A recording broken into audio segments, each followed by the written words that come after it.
بسم الله الرحمن الرحیم. دی وخت کې موږ په جامع شیبانیه تنگی روډ کوثر آباد 400 کې موجود یو چې دی وخت کې په یک وخت په دې مدرسه کې د دوره فلکیات، دوره نحو او دوره عربي داغي انعقاد شوی دی او شروع دی کې موږ سره د بونیر نه یو راغلی ډیر خوږ محترم رور زمونږ مولانا خالد رحمان صاحب داغوی نه تپوس کو د دې دورې متعلقه د دې جامع متعلقه او دی خپل بونیر والا تاسو پیغام ورکول غواړي نو هغه موږ دوی ته خاص کو چې تاسو هغه خپل تاثرات بیان کړئ. بسم الله الرحمن الرحیم. السلام علیکم ورحمت الله وبرکاتہ. د دې دورې تاسو ټول ملګرو نه تاثرات دا واورېدلو او زه په خپل باندې ما د مولوي صاحب سره مخکې هم فلکیات دا ویلي وو.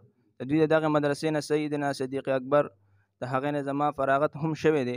زه ستا کال بیا د دې دورې دپاره د قدس مولوي صاحب سره راغلم او بطور شاګردۍ او د فلکیاتو دورې دپاره او ټول تاثرات تاسو د فلکیاتو دورې واورېدلو.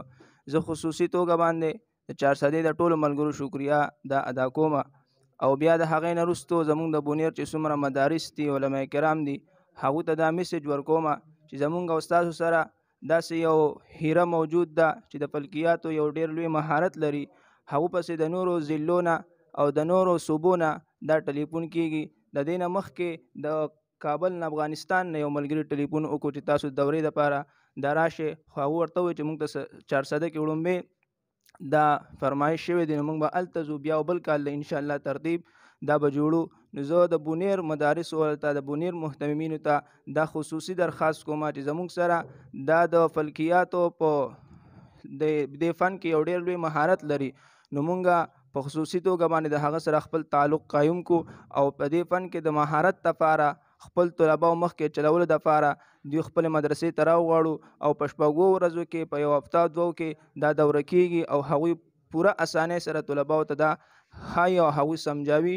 نو زه ستاسو ټول ته زما دا درخواست دی چې دا د فلکیاتو دوره په هرې مدرسې کې د بونیر د دې انتخاب وشي او خپل طلبه کرام په دې کې دا ماهره کو او د هغو سره تعلق وساتو. جزاکم الله.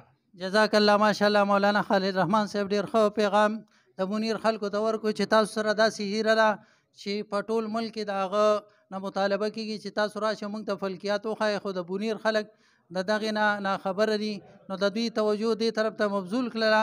جزاک الله. الله مخاد او خوشحاله ساته. والسلام.